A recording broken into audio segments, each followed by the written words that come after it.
Okay. Okay. So we are going to start with this topic of language modeling, and a lot of us in the most recent, let's say, since I would say mid 2023, there has been a huge boom in NLP or language understanding side of things because you had Chat GPT that came in, and it basically started this disruption where now at this point in time we feel like we have basically solved the problem of language. That is not however true, but in a very general sense, if we talk about most utilities that we have of language, especially if they are in the English language, it is almost, we are almost hitting that limit of understanding maximal things about it, and now we are operating on the very small boundaries of pushing the current research. So there was an exponential growth in the last sort of 1 year in this whole market of natural language processing, and because of that, a lot of people now have started thinking that I need to get myself well acquainted with this topic or with this subject. However, if you see the difference between what is currently happening in terms of research or the latest models that are being deployed in the industry, just I guess a few days ago they launched Llama 3, which is now the best open source model there is. So to have that level of understanding for someone who is just starting out in the field, it feels a very challenging task to know all of these things, because there are a lot of building blocks uh, that you go from like starting to end to develop an understanding of those models, or even uh, some models that came before Llama 3, like GPT-3, or what was the name, like BERT. So models like these, they are still used, but people want to jump on that, like directly jump on using those models, and then they don't understand how they work, and then we get into this entire thing of NLP, deep learning is a black box, we don't know anything about it. So to prevent that from happening and bridge your understanding of how language modeling is done, or how computers start to understand language, and how deep learning models start to understand language, we will be doing an N-part series on language modeling. So we will be talking about how language models are built, what is the historical intuition behind building these models, like how were they done before you had like deep learning come into play, and even before like you had transformers, the transformer architecture. So what we'll try to do is we'll do an N-part series. Today we will just talk about building a language model, and we will have some demos as well using classical uh, you know machine learning and deep learning techniques like multi-layer perceptrons, and using RNNs. And then in the coming lectures we will talk about attention mechanism, and then we will start building like very basic language models, not even large language models, but the basis of those large language models, like we'll look into BERT and we will look into GPT. um, so I would suggest that since this is a series of lectures, if you are attending the first one, do attend the next ones as well. And if someone attends, starts at let's say n minus k, if they start later in the series, ask them to watch these previous videos as well. Okay, so now that I have given you sort of an introduction as to why we need to learn this, let me start by talking about the problem of language modeling itself. So, the basis of language modeling is the problem of next word prediction.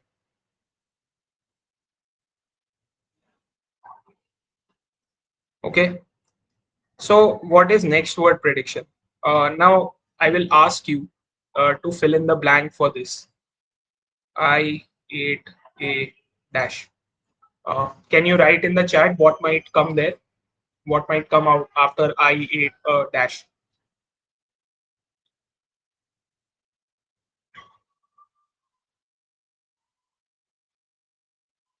Yeah, so one answer is mango.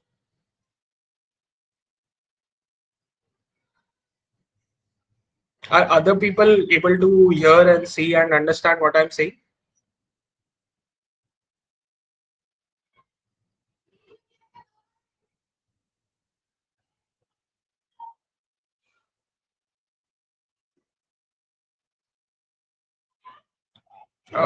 Hello?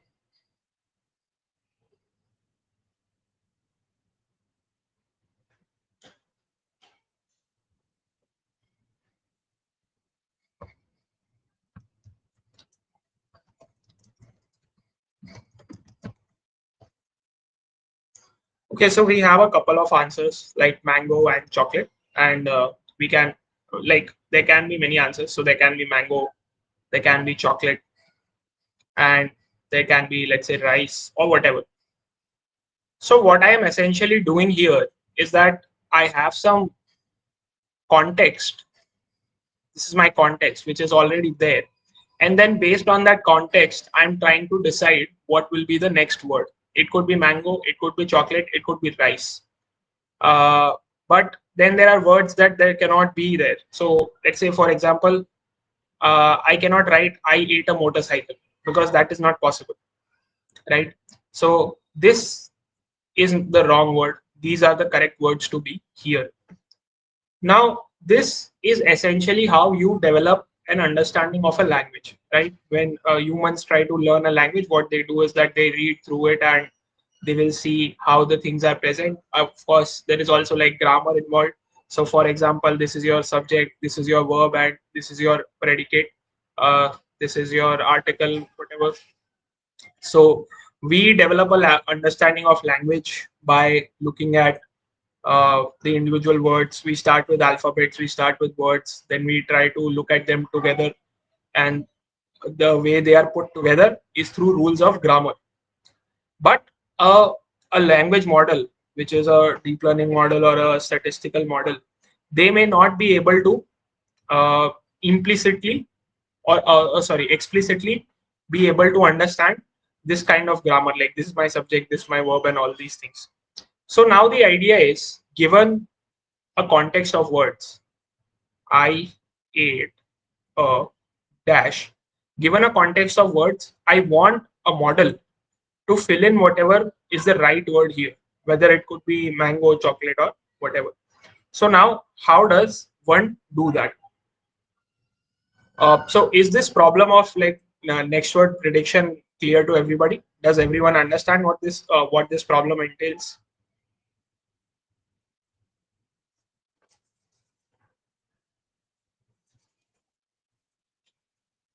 Okay, okay. So now let's start with a very simple model to do this. Uh, how many of you understand probability? If I write a probabilistic notation like this, say P of x equals 0.25. How many of you can understand this? I hope everyone can understand this. Okay, so I'll just assume that everyone can understand this. So the first model that we will start talking about is a probabilistic model. Now, how does a probabilistic model work? So just we'll start with a probabilistic model.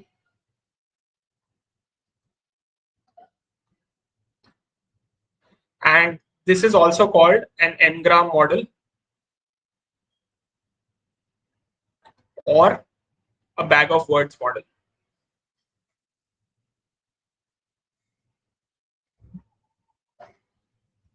So to start with, let's focus on the probabilistic model. Then we will understand what n-gram and bag of words, how n-gram and bag of words come into play. Now, for a computer to understand, given this context, that is I ate a, for a computer to know what the next word would be, one simple way to predict this would be to find out which word is the most probable word. So Let me ask this question. What is the most probable word to appear after the given context? So given I ate a, which word has the largest probability to come here? Now this is basically a conditional probability, which is probability of A given B, where B is your context, which is I ate a. And let's say for A, we can assign values like A could be mango, it could be chocolate, or it could be ice cream, and let's also put motorcycle. Now, consider a real life scenario where you have this context, which is I ate a, and then you have these words like probability of mango given the context I ate a. Then you have probability of chocolate given the context I ate a. And you have probability of ice cream given the context I ate a.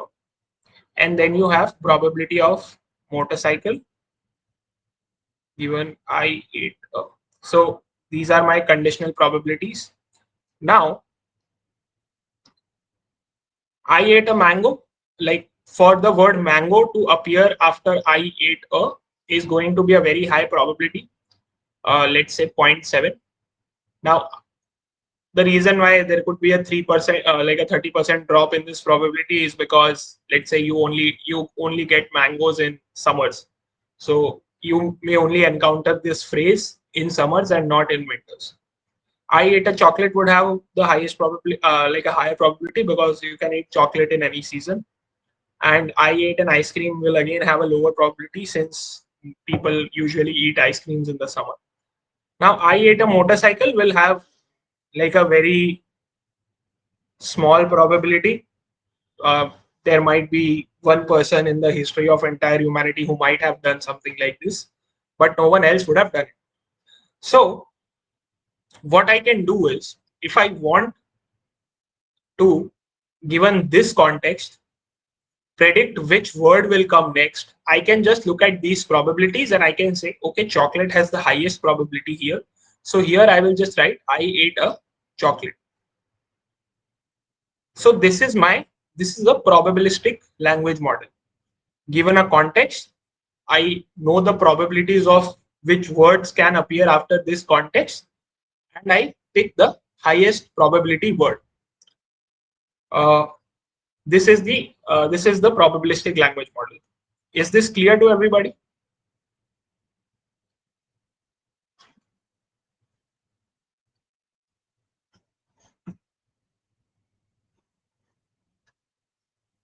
Does anyone have any questions regarding this, or if you want me to explain something again, you can also ask me to do that.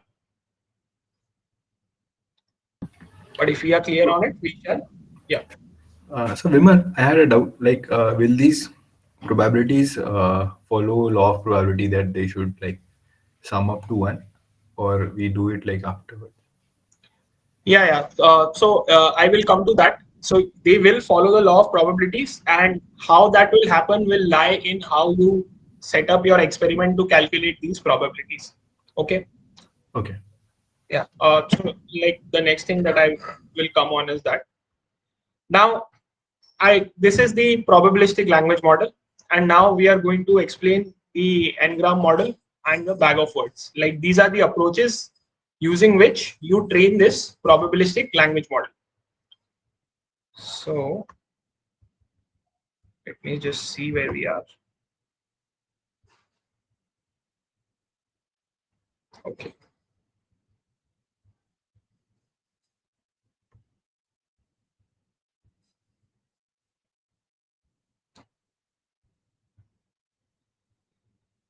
So what I'm trying to do is basically adjust this in a way so when you export this, you can have like a row of events and You can look at it like you look at notes. Okay, so let's start by understanding that how can we actually calculate these probabilities. So I'll just write bag of words model. BOW means bag of words. So what we do is, the first thing we do is we collect a corpus of text. Corpus of text. Now, what is a corpus? It could be a collection of textual information. So, for example, you can have the entire information that is available on Wikipedia. This could be a corpus of text. You can have the IMDb movie reviews. This is a corpus of text. You could have like a collection of online textbooks. This is a corpus of text, right? So first thing you do is you create a or you gather a corpus of text. Now this itself sort of tells you why a language model will never understand everything that there is because you train it on this text. So its understanding would be limited to whatever these texts would contain. And if you look at what is happening right now, that is, most people are what they are trying to do is they are trying to not only create better models but also create data sets which on which when they train the model, it can generalize better or it can learn about everything that is possible. And I will give you one example. So when you train your data set, let's say ChatGPT or something like that, which is a general purpose large language model, it has been trained on a wide corpus of data, which is usually general data. Like it will be trained on Wikipedia or it will be trained on textbooks. Now, what happens is these models are great at answering common questions, but when you try to implement them or use them in a specific field, let's say you want them to you want to apply them in understanding statistics textbooks, they may not work that well because again that model may have not seen in its entire training set that many amount of data related to statistics. So uh, that was sort of a segue from the from what we are discussing. But yeah, so if the first thing you do when you start training this model is that you collect a large corpus of text, and then the second thing you do is that you create a vocabulary. Now, what is a vocabulary? So a vocabulary is all the words or tokens in the text. Okay. Now, people understand words. People sometimes don't completely understand what tokens mean. So a token is basically, sometimes it can be a word, sometimes it can be something else. Let me explain this to you. So let's say we are trying to understand what people eat, and first of all we have this corpus. So we have some sentences in a corpus. I ate a chocolate. This is the corpus of text that we have. I drive a motorcycle.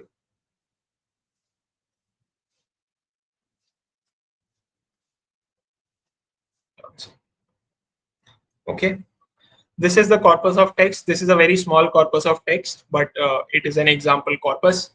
So uh, we will train our model on this, like on paper we will train on this. And now the vocabulary of this is basically all the words that are present. So I is a word, and when I say words, I mean unique words or tokens. So I is a unique word, so we consider I, then eight, then this is this has multiple occurrences, but we only consider one. Then we have chocolate, then we have drive, motorcycle, like, and dancing. Now there is a difference between words and tokens. So when we tokenize text, what we do is that we convert these words into special representations. So dancing can be broken down into two. So you can break it into dance plus ing. So ing basically converts this into the participle. So when the language model processes this, it will break it down into its component texts. So it will break it into dance and ing. Similarly, ate will be converted to eat because the ate is basically the past form of eat. So the form itself doesn't really matter. So the words will be converted to their respective tokens. So your vocabulary from this corpus would be a set of tokens. So it would be I, and right now I'm just writing the actual word and not the token representation. So this is what your vocabulary would look like: a set of words: motorcycle, like, and dancing. This is your vocabulary, and this is your corpus. So far what we have done is we have created a data set on which we can train a probabilistic language model. I will also show you what I have implemented regarding the same. So I have taken a collection of all the poems of Robert Frost from Kegel, and I have created a small, it's a very small data set. So for example, what this data contains is the corpus is collection of all the poems. So this is the actual poem. Some say the world will end in fire, some say in ice. So this is one of the poems by Robert Frost. Now what I have done is that I have processed it. How I have processed it is that I've removed all the special characters, lowercase it, and then I have also added these special tokens, which is null. So this basically marks the start and the end of the poem. So this will mark that one piece of text has started and ended. This is simply what these tokens are doing. So nothing fancy here. Okay. So this is in this example, we will be working with this corpus of poems. When I convert this into a vocabulary, you will see that the size of this vocabulary is 5311. That means when I take all these poems and create set of unique tokens from it, there are a total of 5311 unique tokens. Okay. Is this clear so far?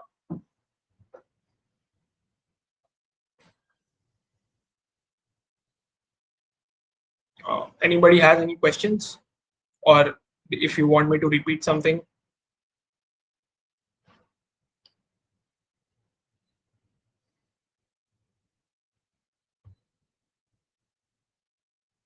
Okay. So now we have our vocabulary, we have our corpus, we can start training our bag of words language model. Now, before we start training our bag of words, there is one question that we need to answer. That is, what is the size of my context? So the question is, what this question means is, let's say I have a word, I, ate, and then I want to predict the next word. That means after 3 tokens, I want to predict the 4th one. Similarly, I could also do like I ate, and then after the first 2 tokens, I want to predict the 3rd token, right? Or I can have I and then predict the 2nd token. So this, the size of my context and which token I am predicting, this turns my model into an n-gram model.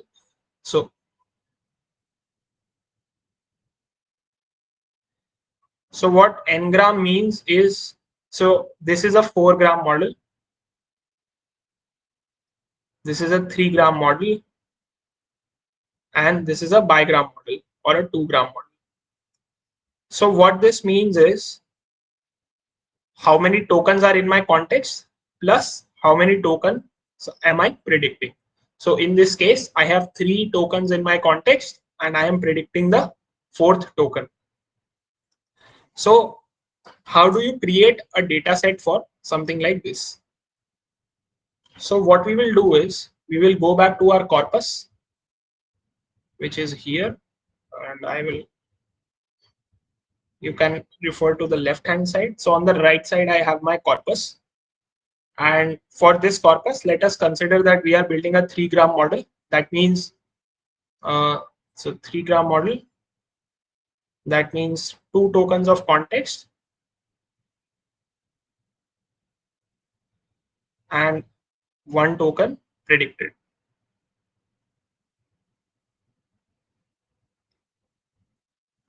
So I will just write it here like context and prediction. So let's start with the first line of the vocabulary or the first sort of sentence. So I will take the first, I will start from here. So I will take the first 2 and I will take the third as my prediction. So my context would be I and 8 and my prediction would be then I will slide my window here. And so I will have 8 and and my prediction would be chocolate. Now I have exhausted, or if I add like a stop token here, like if I add like a null token here, which means that the sentence ends, and a null token here, which means the sentence starts. So I can also have after and chocolate, if and chocolate is my prediction, if is my context, then my prediction is null. Now how this null token is important is when you start generating text from a language model, what you want to do is if you encounter a null token, you want to stop generating. That means when your model sees a context for which it predicts a null token, that means the model has done generating the model is done generating the text. Similarly, we can take one more example and then we can look at our data set. So we will now move to the next sentence. Let's say I want to start with the null token here. So I will have null token followed by I. This means that the next token I would predict is drive. So this is how you split your corpus into context and prediction. So if we look at what I have done here,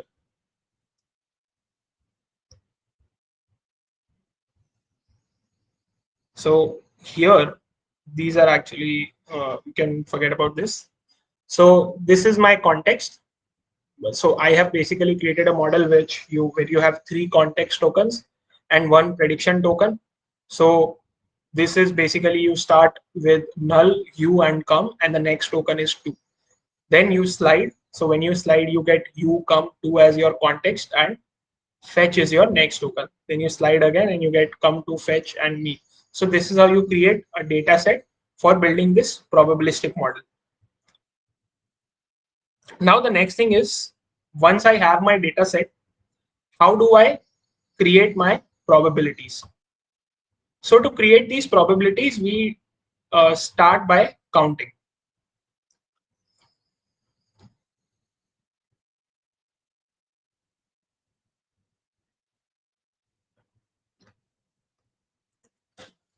Now let us consider the first context that we had, which is I and 8.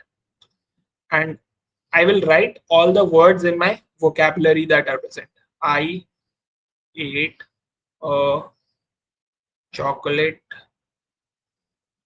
drive, like, motorcycle.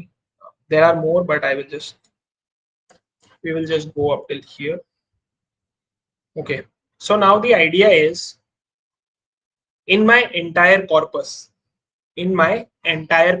of text and in my entire data set, that is or my entire data set of all the n grams, what I want to do is I want to count after this context how many times all the words in my vocabulary appear.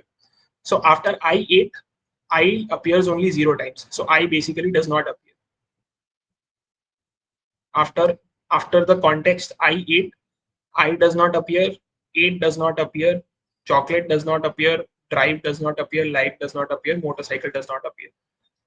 But the word a appears. So the count of I 8 and here a is 1. Similarly, if we take the next word in the data set, which is a chocolate. Let's consider a chocolate as our next context. So for a chocolate, after a chocolate, I appears 0 time, 8 appears 0 time, a appears 0 time, chocolate also appears 0 time. So what actually appears is basically null. I will just change this with null.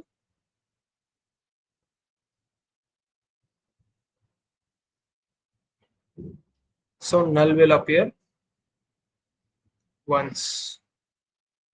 Okay. Now this, if you look at this sort of count matrix, you will already start to understand how how this model will now work. So what we will do is, when I look at I8A, what we will do is we will try to understand which word has the highest probability of appearing.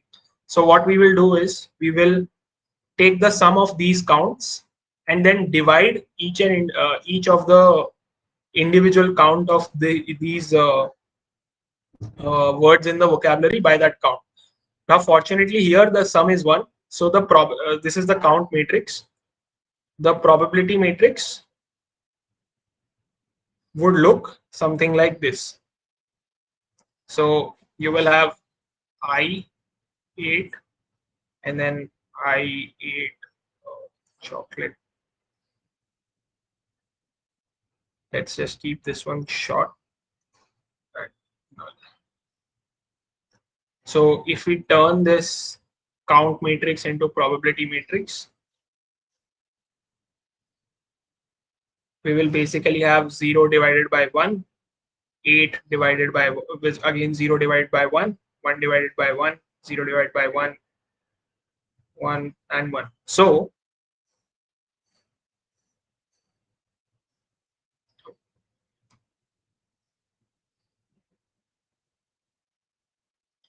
now the probability of I appearing after I8 is 0.